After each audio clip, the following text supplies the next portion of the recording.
Hello guys, আসসালামু আলাইকুম। আশা করি সবাই ভালো আছেন। তো দেখেন, আজকে আপনাদের দেখাবো এই ডালিম গাছের দুর্দশা।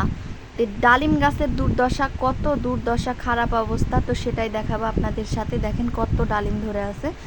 গাছ কি সুন্দর, গাছের বাহার, কিন্তু ডালিম নাই।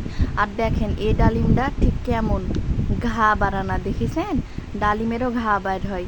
এই তো দেখেন ডালিম, আর এই তো দেখায় আপনাদের একটা ডালিম। এই তো দেখেছেন, এই তো কত পচা। এটাই হচ্ছে ডালিমের রোগ।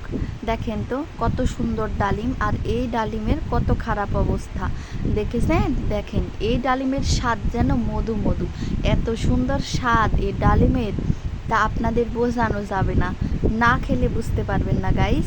আর একটু ভালো করে দেখায় কত খারাপ অবস্থা এই ডালিমের। এই তো দেখেন, এই তো দেখেছেন ডালিমের এই জায়গাটা কত খারাপ অবস্থা। সো গাইজ, আজকের মতো এখানেই শেষ করছি।